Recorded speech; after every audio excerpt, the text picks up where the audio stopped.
Time.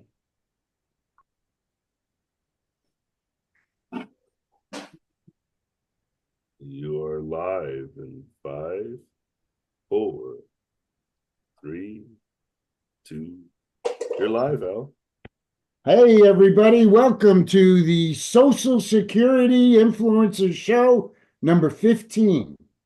15 times we've done this quarterly show. We started in May of 2020 in the middle of the pandemic, and we've kept going. I think we may have one of the longest running virtual shows. So let's hear it for me and Dante. Dante Barnett is the producer, Superman Productions. And yeah, we're here with three new comics, 3 to 4 comics every week, every quarter. And we got a great lineup for you tonight. A little bit about Dante. He is producer of Suitman Productions, which is a great name. And he does minority shows and for all kinds of performers. And today it's for old people.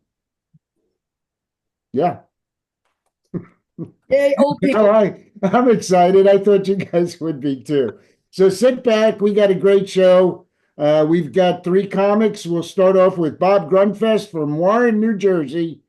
Then we'll go to Lewisville, Texas with Sara, and we'll close it out with Joel Brill from Porter Ranch, California.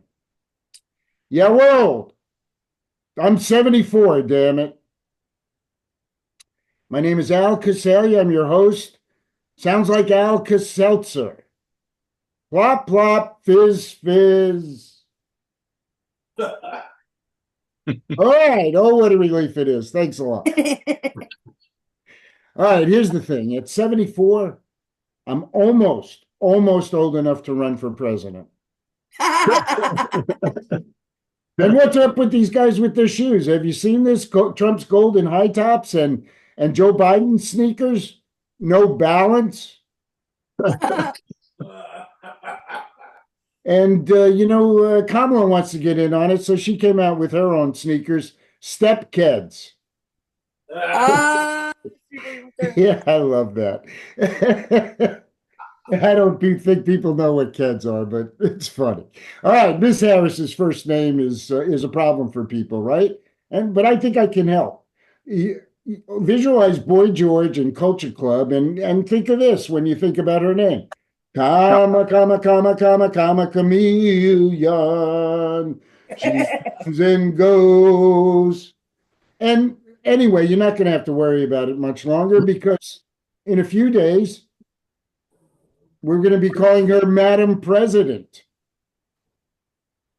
Yeah.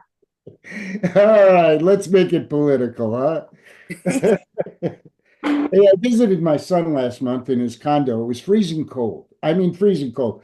And I said to him, why don't you turn off the air and take that blanket off? He said, blanket? This is not a blanket. This is a limited edition Herman Miller cashmere throw. Anybody heard of that? No? No gays here today, huh? I had a show in Little Rock last month, and as I finished my set, the lady stage right, first rows, passed out. It was a medical emergency. The paramedics came, and now the club is saying that Al Coseglia was here last weekend, and he almost killed. Anyway, she's fine. She took 100 milligrams of THC. Yeah, that's a lot of THC. That's like if I took that much, I'd be doing a virtual show on a Saturday. I experienced some identity theft recently, and do you believe this? He did a trade on my fantasy hockey team, and now I'm winning. Everyone talks about social media followers, we're at a distinct disadvantage, right? We're not Hispanic, we're not Asian, we're not black, I'm not a woman. I'm old. And you know what's happening to my followers? They're dying. All right. I like it. I had a wonderful moment last week. My grandson, for the first time, said, "I love you, Grandpa." He's almost 50. Nah, that's not possible. Well, it's possible. I would have had to have a kid at 12, and that kid would have had to have a kid at 12. And I'm not from Arkansas. I'm from Texas. I've lived here 40 years. Texas got everything. Got everything. Guns, more guns, but no gambling, no porn, no weed, Right? and no choice. Sorry, I got political again. Um, Getting old is scary. You know how I know that? I saw a 19-year-old comic say that on stage. Getting old is scary. Then she gets on stage. She's funny. She looks like little orphan Annie. I get up there. I look like the old guy from Up. But how do you know you're old, right? How do you guys know you're old? I'm going to help you. I know. If for your birthday, a local comic posts on Facebook, "You are missed, Al," with a heart emoji, thinks you're dead, that's how you know you're old. You you hope to break a mirror. Bad or good, 7 years is 7 years. That's how you know you're old. You tell people the reason you use cannabis is to relieve pain, and they believe you. That's how you know you're old. Use punctuation in text. Your favorite streaming service is AM radio. You go to visit your family and they're all in a cemetery. You have a tendency to walk towards the white light. The word expired. It fed you. That's how you know you're old. Finally, you used to be able to say faggot, retard, and the N word. And you weren't any of those things. That's how you know you're old. You know, it's hard being an older comic. You guys know this. And, I go to events and I hang out with the young comics, and they're always showing off their tattoos, their body art. I don't have any tattoos. So I show them my surgical scars. Yeah, all of them. Yeah, colostomy, colon resection, hip replacement, arterial port, rebuilt elbow, and the iconic open heart surgery. How's that for body art? I didn't show them my circumcision scar, Thank you. Oh God. but Louis C.K. did. Uh, I have a Master of Science degree in entomology, study of insects. And I'll tell people that, and they'll say, "What, etymology?" Oh, no, etymology is the study of words and synonyms. But whether you're an entomologist or an etymologist, the synonyms are the same: geek, nerd, and undateable. So get ready for some etymological humor. No, there isn't any. There isn't any. I can't even get a laugh with dung beetles. You believe that shit? That's funny. So since entomology doesn't work, I thought I would try etymology, the study of words and synonyms. And, I thought I'd do a funny word like gobsmacking. Gobsmacking means utterly astonishing. Gobsmacking came from Britain. 2 words, gob and smacking. So that's gobsmacking. Utterly astonishing. See any of you do that?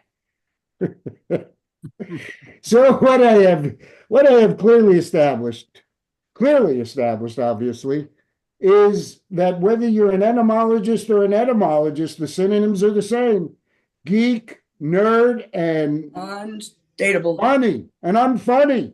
Um, All right, that's it. Thank you for being here. I am Al Coseglia. We got a great show for you, and we're glad to be here. Our next show will be February 1st, 2025. wow. That will be the 6th, as Dante said, will be the 6th calendar year we'll be in. It's amazing. Well, I think it's amazing. I think it's cool. All right, let's get on with the show. You guys ready? Coming up from Warren, New Jersey, He's a first timer here. We're glad he's here. Here he is, Bob Grundfest. Yay, Bob! Go. Thank you. Thank you. It's great to be here. Yes, my name's Bob. Say hi, Bob. Hi, Bob. Um, I think Al, that's great that you have interest in a degree in entomology or etymology. Uh, I think my degree was in entomans. That's about as far as I got. But anyway, I had you talk about Texas not having a whole lot of marijuana, but in New Jersey it's been legal for a while. I was driving to a show last week, and it was a short drive, maybe 15 minutes, and over the course of that 15 minutes, I saw 7 dispensaries, and some of them were right across the street from each other. It's incredible. I mean, people talk about not being able to afford food and diapers, but evidently the dispensary business is booming, especially here in New Jersey. And they all have these crazy names here, like Buds, and the High Life Room and all that kind of stuff. So I'm hoping maybe down the road that they legalize cocaine, and then I can open up a place called Smoke and Mirrors. But anyway, I mean, I grew up in the 70s, and quite honestly, I'm surprised that there's any marijuana left. Um, I thought we'd taken it all and ripped it up and salted the earth and made it impossible. But I guess there's still a lot left. But I was watching the news the other day, and skipped over the politics stuff. But I did find something that there are the statistic. There are 21,000 pieces of plastic in the ocean for every person on the earth. But not one of the Tupperware containers fits the bottom part. You'd have to find a whale somewhere that's swallowed all those kinds of things. But I can understand what you were saying about older grandchildren or older children. My mother, we're doing life things now. My mother went to assisted living. So she's moved out of the house. They were the only people, my parents were the only people that live in that house. And they moved out, or well, my father died, and then my mother just moved to assisted living, and she's living in a studio. She's got a studio apartment there. And then the person who is in charge of the rooms said, we might have an availability for a 1-bedroom in a couple of months. And well, here's the thing. I go to visit her, and it's 98 women and 3 men.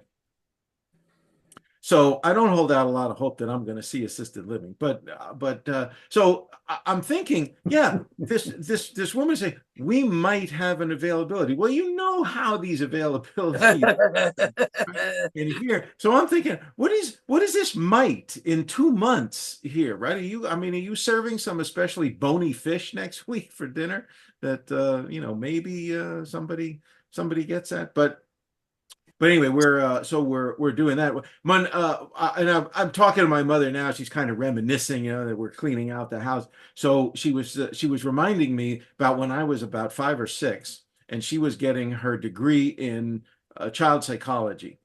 And so she would bring me in to be the subject of some of these experiments. And this is at Rutgers University here in New Jersey, and it was kind of fun. And these were experiments that had, I don't know if you remember these two-way mirrors, right? Where you look at the mirror and you see yourself, but there are people behind it who are observing you and things like that. And it was fun, and I would wave because I knew that there were people who were back there. But it had a great effect on me, and now I can't walk past a mirror without having to calm myself by saying there are no researchers behind that mirror. There are no university researchers behind that mirror. And then a number of years afterwards, I was going out with this woman, and we were going at it in her bedroom, and she had a mirror on her ceiling. I said, "Whoa, hey!" I'm thinking on the ceiling. That's got to be Stanford, Harvard. I mean, those guys are good. But so big couple of years for me. After 40 years in the classroom, I retired a couple of years ago. So I that was very nice. And people were asking me all the time. They said, Bob, what are you going to do in retirement to give back to society? And I said, I was a public school teacher for almost 40 years. I think I've given back to society. So in retirement, I'm smuggling heroin out of the basement brothel in my house. It's a very mobile home. But teaching was fun. You got to interact with the public, and the parents sometimes could be a little wacky. I remember there's one parent, they called me up. They said that their daughter had hepatitis B. I said, "Oh, that's terrible." And they said, "Yeah, well, we took her to the doctor, and now we're taking her to a tutor, and we're saying you get that up to hepatitis A, young lady." But one of the things I couldn't understand about students was taking Ritalin and Adderall recreationally, right? I mean, right? I mean, we took drugs, we took magic mushrooms, rainbows flew out of our heads. I couldn't understand, why are you taking these study drugs, these drugs that are going to calm you recreationally, right? So I found the room where they're taking this Ritalin and Adderall. It was like a crack den, but with SATs and AP tests littered on the floor. It was like there's a guy in the corner with a number 2 pencil sticking out of his arm, right? Some kid underneath a desk in the fetal position. I said, "What's wrong with him?" They said, "Oh man, he did 4 essays last night. It was bad." So. And then, but the schools have gone very, very technological. Everybody gets a computer, a Chromebook, and a little laptop. So I taught high schools. As high school juniors, this a student comes up to me and she says, "Look at my keyboard. The F key is missing." I went, "Ugh. What are you gonna do?" Right over her head. You can't even tee up a 17-year-old with a joke like that. But so things, things are good, and I don't really miss the classroom. I mean, one of the, students are always asking me, "Do you like us?" And of course, the answer, no. It's not my job to like you. I say I like you, and pretty soon you're going to be Googling my mugshot or something like that. Oh, my job is to teach you. Don't ever like somebody who assigns you essays. It's not healthy. Not healthy at all. But anyway, I'm learning a lot of stuff about myself in retirement. For example, I am learning that I am no longer going bald. The journey is over. That train has reached the station. New Bald City, we have arrived. St. Baldistan. And I've been going bald since I was 14. My hairline's been going back.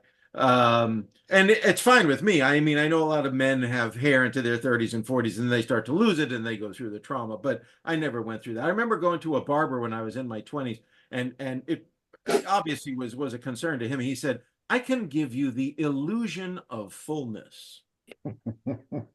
And I said, and he tapered the back of my head and it looked terrible. So I gave him the illusion of payment. But I've always kind of looked older. I mean, there people go in different stages, right? There are people who are in their 20s who look 12, right? These people are in their 20s, they look. I have never looked 12. I went from 10 to 35. That's it. And if you recall, I mean, the drinking age a while ago was 18, right? When I was in high school, drinking age was 18. So my friends would get dressed up when they were 16 to try to look older to get alcohol. And at 16, I would dress up and go to banks and try to get mortgages. So it was I mean, I always get cigarettes and things like that, but and I knew a lot of younger comics, right? I mean, we work with a lot of younger people. It's really a young person's game. But and I have to we all have to think about how we come across. I remember talking to a comic the other day who was 23. I said, I have pain older than 23. I had a corned beef sandwich with too much mustard in the late Clinton administration that's still sitting right here.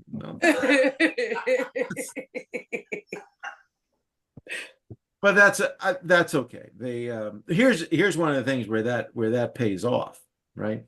One of the things that I don't have to worry about anymore is reaching my potential. Right? You got these young people. It's been if you have families and things like people trying to get up on the career ladder, or they're trying to go up the comedy ladder and things like that. I reached for my potential. I hurt my shoulder. Now it's CBD and mediocrity for the rest of the run. Hell yes. That's it, right? So, but you know, there are other things you got. I mean, I got new glasses, right? See, get new glasses here, and they're not quite as thick as they used to be. The thicker ones I used to have, I could look, and students would not be able to see where I was looking. And so that was always helpful because I could be looking here, my head could be here, but I could really be checking out the cheaters over here to my left, which was good. But I didn't get, it wasn't a big deal. I didn't get called Four Eyes much in school because the guys who tried to bully me were in remedial math, and they just couldn't do the multiplication. So I got a lot of, hey, screw you, Bob, who wears glasses. But and I'm also trying to lose some weight. I mean, the weight doesn't come off as easily now. So I'm trying not to overeat. So what I'm doing is I'm cutting my Ozempic pill into little pieces and just kind of munching on it, throughout the day. So I don't overdo it. But I'm trying to follow the Mediterranean diet, following the Mediterranean diet, right? Lots of fish and oil, and it's all right. I try to follow it. You know what else follows the Mediterranean diet? Diarrhea. Dessert. Oh. That's what follows the Mediterranean diet. No, I mean, I'm trying. Yeah, my wife says you got to eat more salad, and I like salad, but I'm trying to eat legumes and nuts and things like that. So I put peanut M&Ms on my salad, but I haven't been able to lose a whole lot of weight.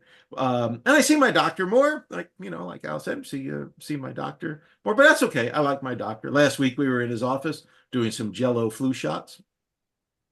And then I had a back issue a couple of months ago, and he gave me those painkillers, that you read about in the news. And he said, look, if you're not comfortable taking the whole pill, you can cut it in half, take half a dose. And I said, I don't know if I want to take half a dose. I mean, you'd never cut your Viagra in half, would you? Who needs half an erection for 2 hours? I mean, you could lick the pill and get 10 minutes. Oh, God. Which for most guys is like 3 times, from what I understand. Or your LSD, right? Your basic LSD. You wouldn't cut your LSD in half, take half a trip. Hell no. We were on this unicorn, and we went across the universe on a rainbow field. We had to take the bus back. So, but I try to stay hip. I try to stay hip with the culture, and sometimes I only make it to the upper thigh. But it's tough. I know we're living in a post Malone world. I don't think I ever knew Malone, but if we're post Malone. But I really like, I'll tell you who I really like is Beyonce. I like her music, and I really like her style. I like the way that she pronounces her name. So, I think that we should pronounce other words like that. Like if another comic were to walk into this room right now, wouldn't that be a coincidence? Or you're an attorney, and ladies, and you come in, Your Honor, we have some evidence. Or this is your pilot speaking, ladies and gentlemen, we're about to hit some unexpected turbulence. My name's Bob. You've been a great audience. Thanks a lot. All right, let's hear it for him. Bob Grundfest. I got to tell you, Bob, you brought up a lot of stuff. It was good stuff.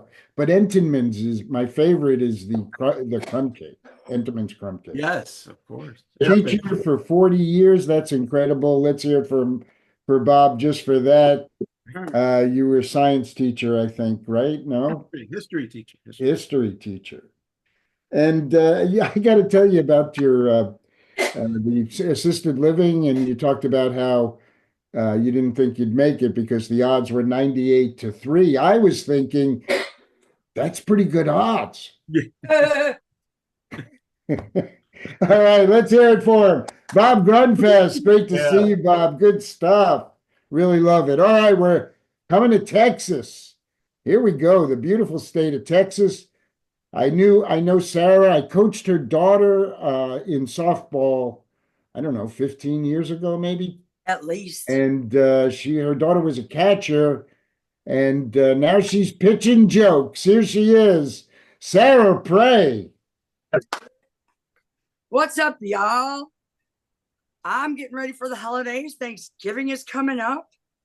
I love Thanksgiving because I like food.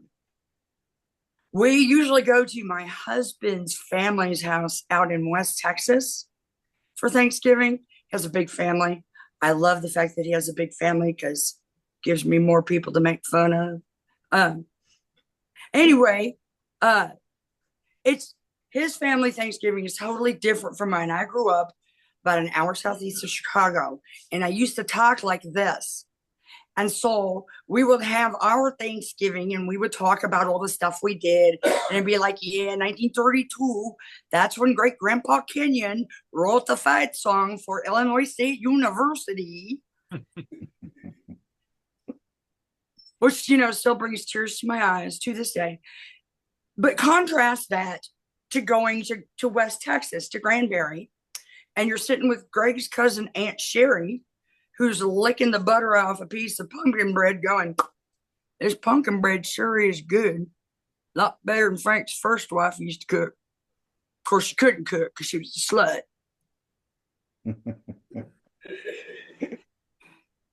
And, I didn't really know that sluts, had baking deficiencies.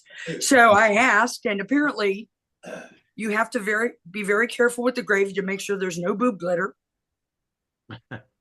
You cannot count on the green bean casserole having almonds in it. They may be fake nails.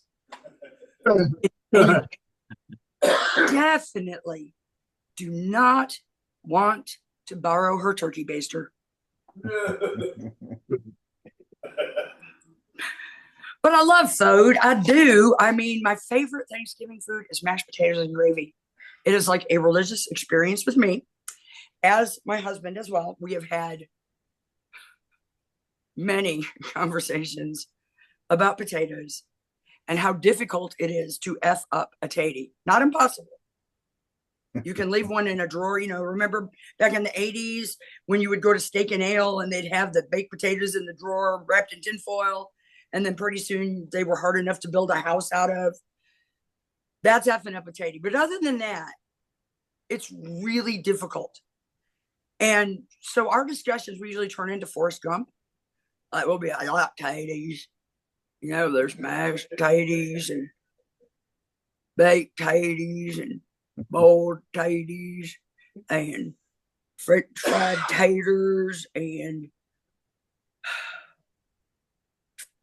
now the effed up taters are like the spectators and the dictators.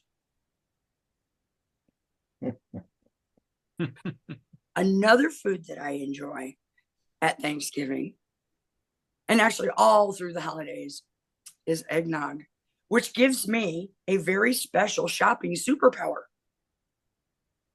If I have to go into a store to pick something up and it's going to be crowded, I chug about a quart of eggnog before I go into said store and let lactose intolerance take over.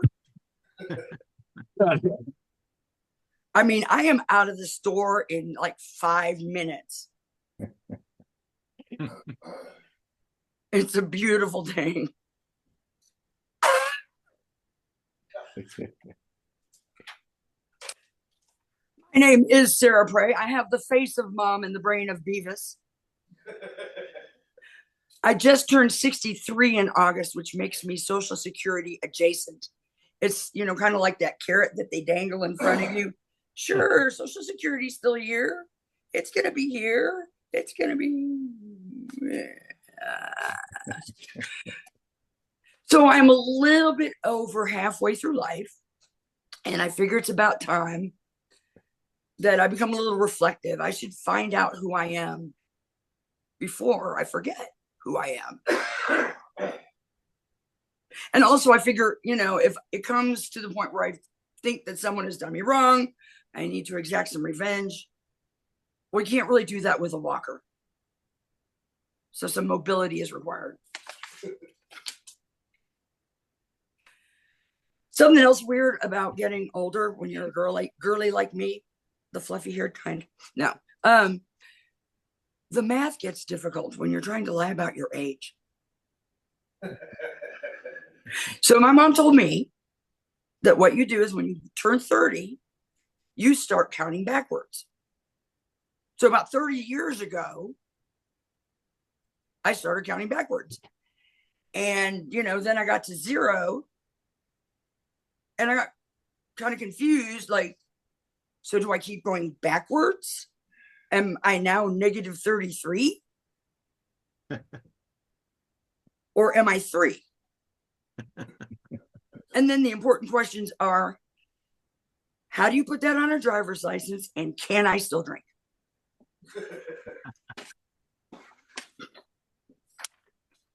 I can tell I'm getting older. And it's not just because I can't get up from the floor. I can tell I'm getting older because I'm getting really grumpy. I'm starting to tell people to get off my lawn before they're on my lawn.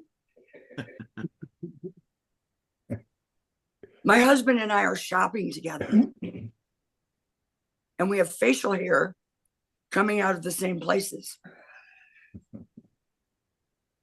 And it's the same color. Ew. And I've also realized that I'm to the point where I can say stupid things like, well, when you get to be my age, you've seen some shit. When you get to be my age, you have no F's to give about anybody, especially if you're a girl. As a comic, the older I get, it gets really hard and confusing to figure out who to invite to my gigs, especially if there are stairs, because, you know, you think the cone of the uncertainty that you've heard for the hurricanes. Well, there's also one for hip fractures. And I am getting to the point where all my friends are in the hip fracture cone of uncertainty. So we need an elevator, or better yet, no stairs at all. Because last week, I myself had a brain fart, tripped over it, and broke my face.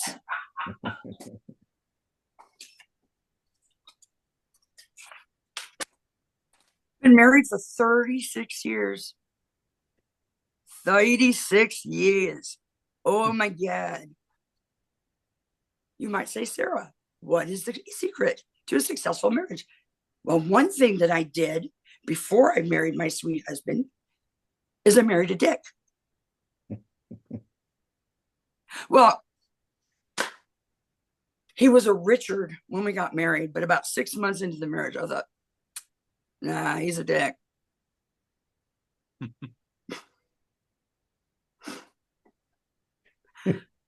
And this actually gave me the inspiration for the kind of advice I gave my daughter later in life about, you know, having successful relationships and the importance of, number one, not buying weed on eBay.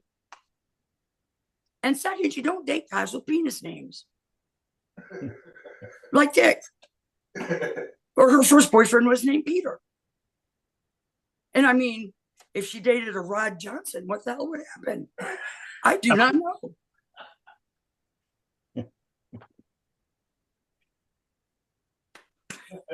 hubby and I are at the point in our marriage where, we're kind of finally syncing up on the diet thing. Last week I got back from the doctor and she gave me the results of a blood test and she said, your liver is fat. I'm like, my ass is fat. Tell me something I don't know. But we have found a diet that actually works for us. It's called the Cheeto diet. And what this means is we eat anything that ends in ito, like Cheeto, Frito, Tostito, steak.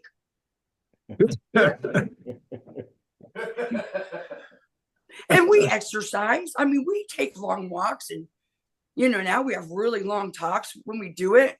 Like, okay, Sarah, well, where'd you put your keys? Well, when did you last have your iPhone? As a matter of fact, I know my husband loves me because he plays my favorite song every day. And it is called Find My iPhone.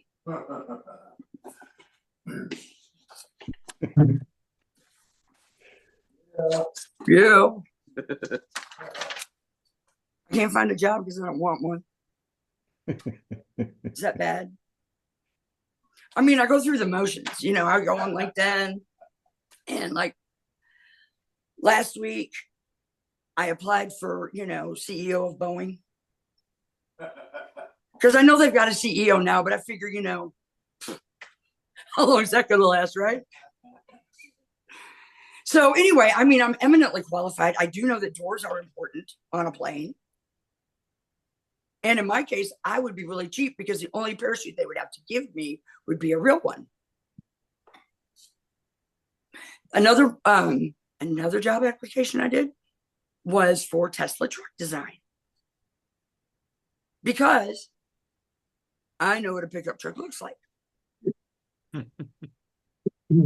And I know the important aspects of truck design. Because, a country boy has got to get laid, right? So you have to have a place to put your Budweiser. You have to have a place to put your truck balls. And the Tesla truck just does not have that stuff. Where are you going to put your shotgun? Where are you going to put your AR-15? There's no place. And if you accidentally pee on a wheel, you could short it out.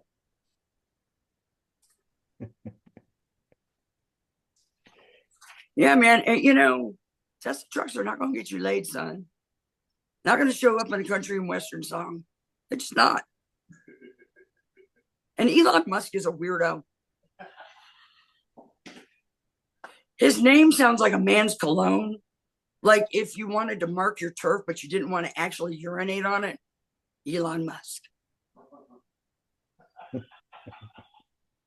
He's got this new venture where he's wanting to donate sperm. And first I say, ew, no. I believe that sends the wrong kind of "we are the world" message, if you know what I mean. Mm-hmm. And I figure maybe he's offering those donations to the guys that buy Tesla trucks that are not going to get laid anyway.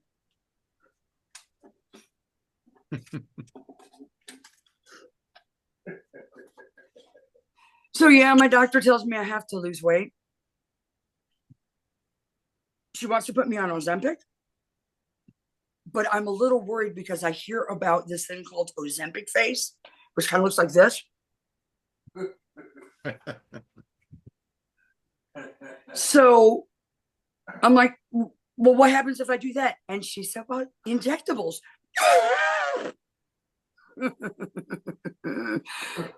Yeah, I don't want to do that. Drugs are weird when you get old. I remember in high school, all I wanted to do was drugs and listen to rock and roll music. Now I use the music to call into my pharmacy to get my drugs. which don't get me high. And if they do, I have to call 911. That's not fair.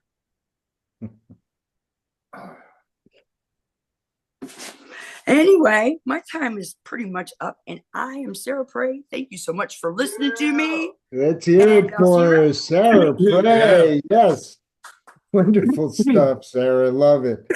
I've not had good luck with my marriage, but I just 100% divorce rate. And so I asked my friend, Suppy, what's the key to a successful marriage? And he said, Al, it's simple. 2 jobs and direct deposit. Nice. Thank you. The women are the only ones that ever laugh at that joke. All right, we're wrapping it up. We're going to beautiful Porter Ranch, California. Very funny man. I'm excited he's here. Here he is, Joel Brill. Yeah. All right. So I'm Joel Brill. I'm the lovable curmudgeon. And great to be here. I have like the greatest news. I'm so excited. After decades of trying, my wife and I are expecting our first child to move out of the house. My 2-year-old granddaughter FaceTimed me the other day. She was so excited. She was like, Papa, I made it through the night without wetting the bed. And I was thinking, wow, what a coincidence. My 6-year-old grandson was over this morning and he was telling me about school. And I said, well, what are you learning about? He goes, oh, we're learning about Abraham Lincoln. I said, oh, I love Lincoln. He goes, oh, did you go to school with him, Papa? So I said, so tell me about him. Well, he was the 16th president and he signed the Emancipation Proclamation. And I said, oh, tell me about that. And he said, well, it was to abolish slavery. So I wanted to see if he knew what the term abolitionist. So I said, what did you call people that wanted to abolish slavery? He looked at me like I was an idiot and he goes, slaves. So I babysit the kids. I have grandkids of all different ages, but I'm low on the list of choices to be the babysitter. And like one time when my grandson was like 3, I had him for the day, and my daughter picked him up, and they were driving home, and a car cut her off. She slammed on the brakes, and he goes, "Damn it, mommy!" And she looks back and goes, "Don't ever say that word again." He said, "Okay, mommy, but why the fuck not?"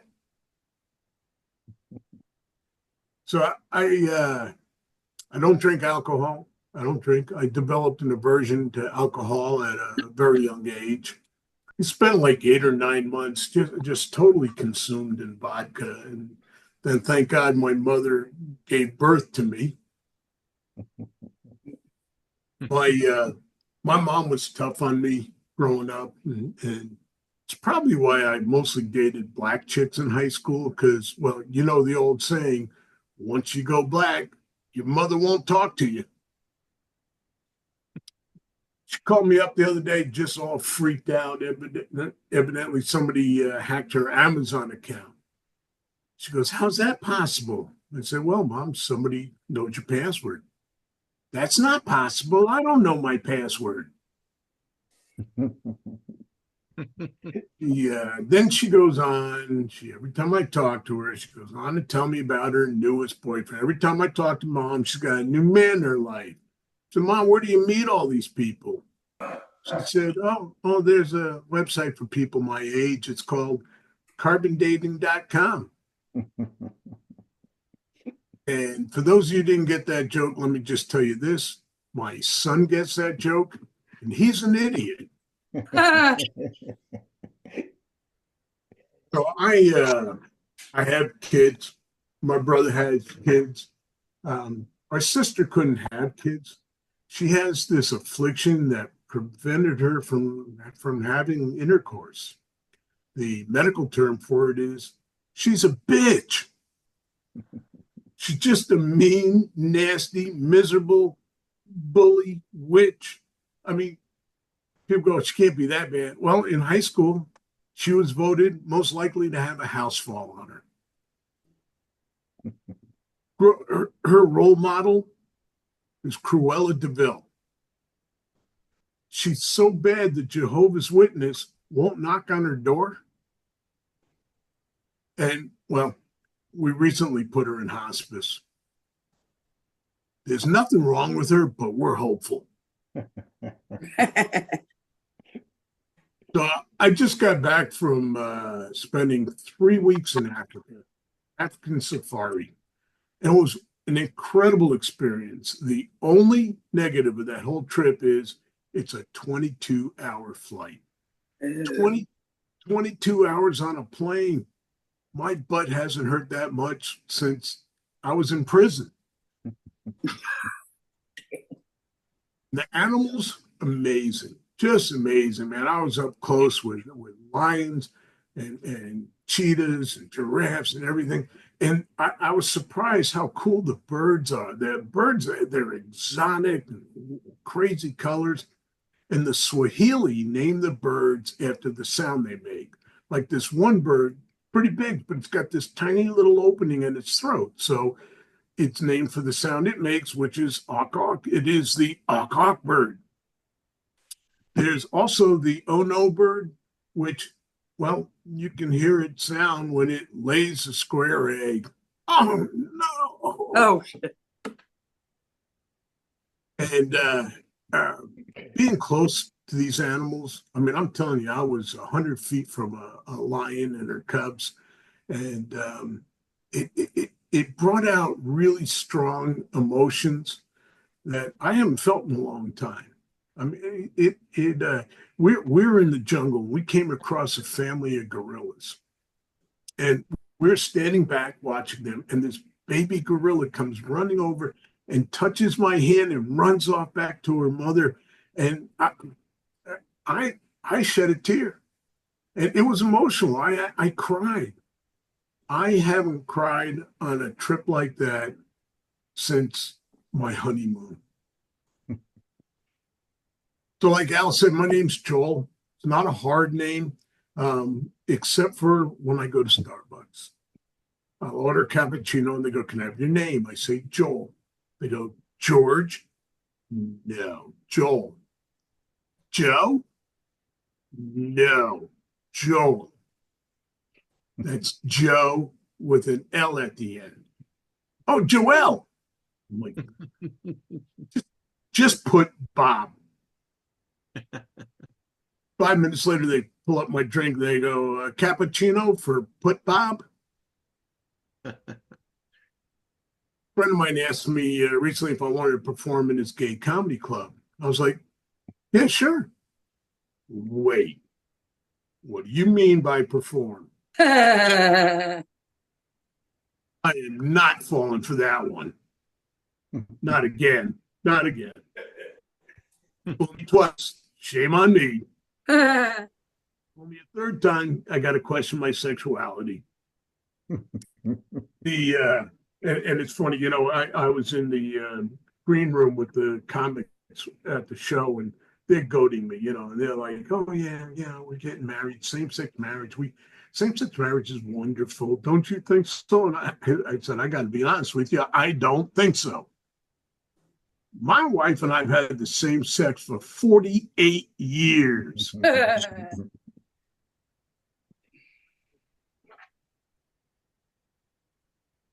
It's become too mechanical. I said, "You're the one that wanted me to wear a tool belt." You're talking about, and Sarah, you're talking about losing weight, and I've lost over 100 pounds. And people always ask, you know, "Is this the lowest you've ever weighed?" No. A while back, I weighed like 6 pounds and 7 ounces. But I did all this stuff, you know, I joined a gym, and that was really unpleasant. The guy that ran my gym was a real dick. I was on the exercise bike one day for an hour and a half. An hour and a half. And the gym manager comes over and with a real snarky attitude goes, "Sir, if you're not going to pedal," dude, I'm coasting. Then he reached over and took one of my donuts. Told you he was a dick. But now I get my exercise like most people my age, walking around parking lots, looking for my damn car. Where is that? I gotta love the modern way of things and ingenuity. I saw a woman driving with a mattress on top of her car, and I was thinking, wow, hookers are now using DoorDash. I don't know if you notice. I get talking to young kids. I get very confused because I mean, the younger generation, they change the meaning of words we've used our whole lives. Like a hacker, to me, that's somebody with bronchitis. If something goes viral, you need to see a doctor. Friends with benefits, just friends with Social Security and Medicare. Yeah. And in our day, blowing a tranny, man, you had serious car problems.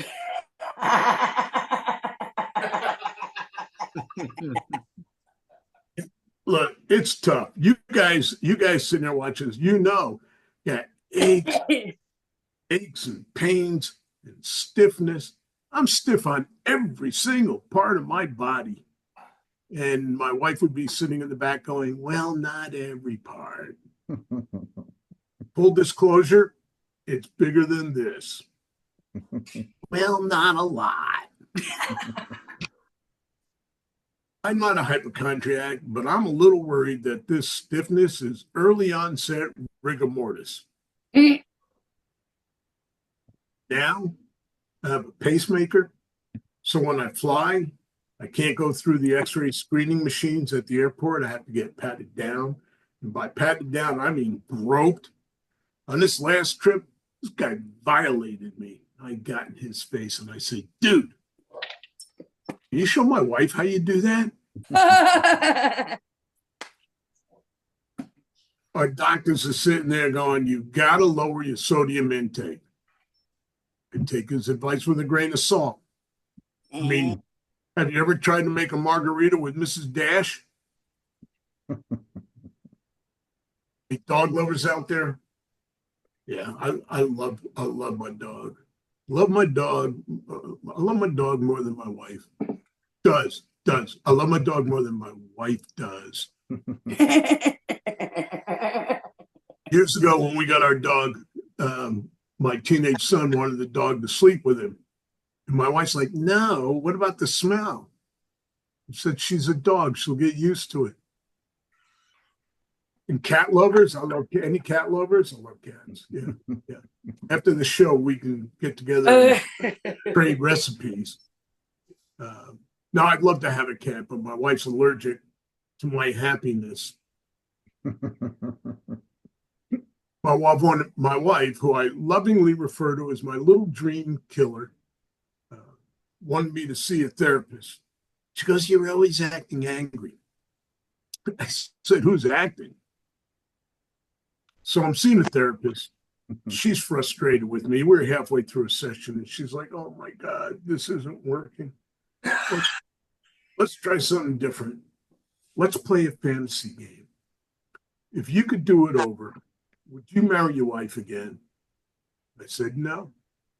She said, "Well, what if that meant you wouldn't have the same kids you have today?" And I was like, "Oh, this game just keeps getting better and better."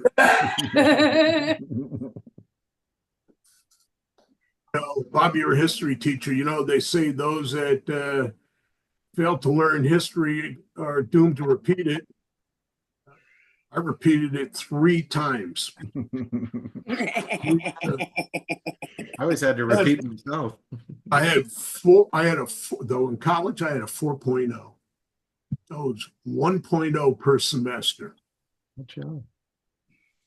My friend Murray has Parkinson's disease.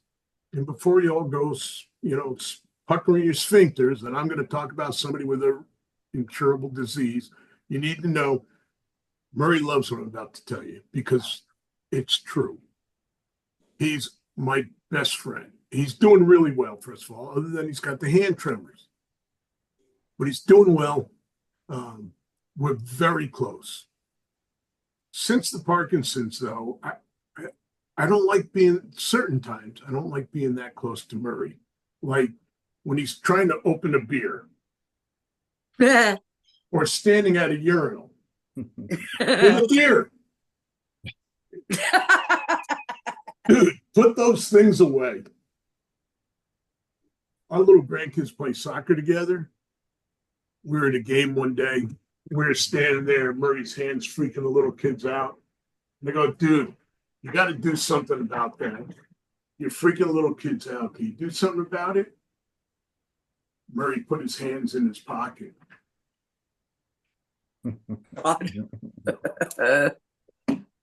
Murray's court date is next Tuesday. Ladies and gentlemen, you've been a little slice of heaven. I'm Joel Brill. Let's hear it for him. Joel Brill. Good stuff, Joel. Yeah. Always great to see you.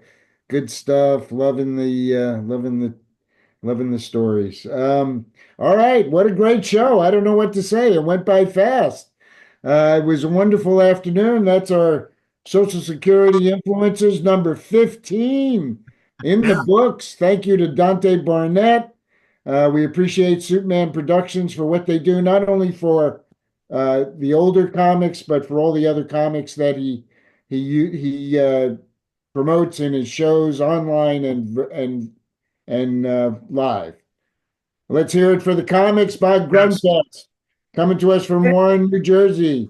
Sara Prey from Lewisville, Texas, and Joel Bray from Porter Ranch, California. Thank you all. I'm Al Coseglia from Dallas, Texas.